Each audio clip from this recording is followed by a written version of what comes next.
Praise the Lord everyone, I am sister Damini Rajwal and आज का जो स्पेशल वचन है वो है फास्टिंग के ऊपर। और अगर हम फास्टिंग के लिए बोलें तो सबसे पहले सबके दिमाग में आता है मत्ती की किताब में परमेश्वर ने हमसे बताया कि हमें फास्टिंग जो है कैसी रखनी चाहिए। लेकिन सिर्फ मत्ती की किताब में हमें परमेश्वर ने नहीं बताया, और भी बहुत सी ऐसी किताबें हैं बाइबल में जिसमें हमें बताया गया कि रियल मीनिंग ऑफ फास्टिंग क्या है। तो मेरे साथ निकाले यशाया 58 की 4 से 6 पढ़ेंगे हम। सुनो, तुम्हारे उपवास का फल ये होता है कि तुम आपस में लड़ते और झगड़ते और दुष्टांत से घूसे मारते हो। जैसा उपवास तुम आजकल रखते हो उससे तुम्हारी प्रार्थना ऊपर नहीं सुनाई देगी। जिस उपवास में से मैं प्रसन्न होता हूँ, अर्थात जिसमें मनुष्य स्वयं को दीन करे, क्या तुम इस प्रकार करते हो?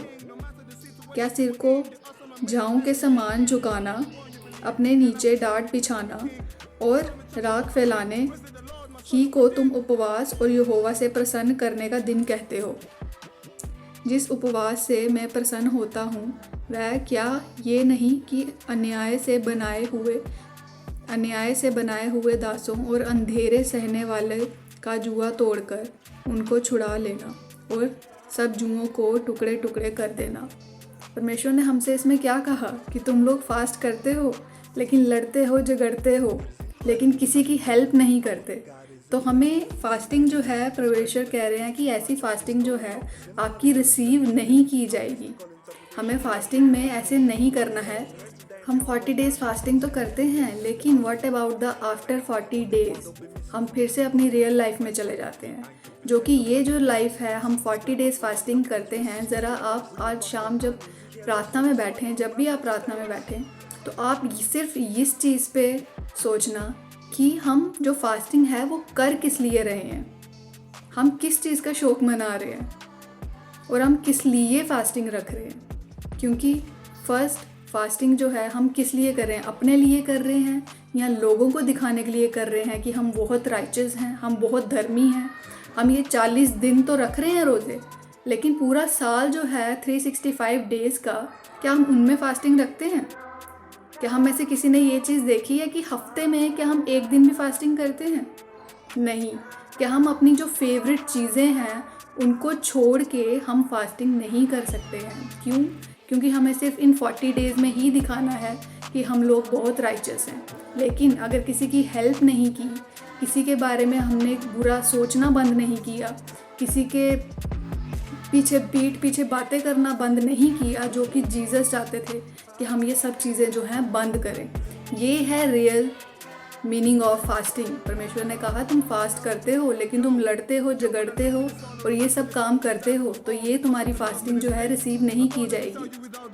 तो आज हम प्रार्थना में जब हम बैठेंगे तो हम ये प्रेयर करेंगे कि परमेश्वर, हमें तू जैसा चलाना चाहता है वैसे हम चलें।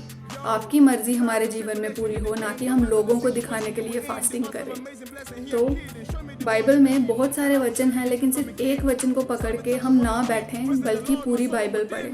पूरी बाइबल पढ़ेंगे तो हमें वचन का ज्ञान होगा। So keep supporting Jesus is living hope and keep sharing this video if you think that this is right thing what I have said about the fasting. Because मैंने अपने से कुछ भी नहीं बोला है, जो वचन में लिखा है मैंने वही आपको सुनाया है। तो पूरी बाइबल पढ़ें, क्योंकि सिर्फ एक वर्स लेके हम नहीं बैठ सकते। परमेश्वर ने बहुत सारी चीज़ें जो है रिपीटेडली बाइबल में कही हैं। बाइबल में बहुत सारे चैप्टर हैं जो रिपीटेडली हैं। क्यों है ये सब चीज़ें जो हैं, जब तक आप पूरी बाइबल नहीं पढ़ेंगे आपको समझ नहीं आएगी। तो पूरी बाइबल ज़रूर पढ़ें, और मैं कहती हूँ डेली बाइबल पढ़ें, क्योंकि ये बहुत ज़रूरी है। जिनको वचन का ज्ञान नहीं होगा वो आगे किसी को कुछ भी नहीं समझा सकते। और जो वचन आप सीख रहे हैं, प्लीज़ अपनी लाइफ में वो प्रैक्टिकल भी करें। सिर्फ लोगों को दिखाने के लिए नहीं कि हम इतने टाइम बाइबल पढ़ते हैं, हम इतने देर फास्टिंग करते हैं। किसी को बताने की ज़रूरत नहीं है। क्यों? क्योंकि कुछ चीज़ें आपकी और परमेश्वर के बीच में रहनी चाहिए, और जिसके बारे में परमेश्वर ने ये बोला है कि तुम्हें रिवॉर्ड मिलेगा। अगर रिवॉर्ड चाहिए है जीसस से, तो एक रियल राइचस लाइफ जिए, बाइबल पढ़ें, जितना हो सके अपनी फैमिली प्रेयर करें, and God bless you all.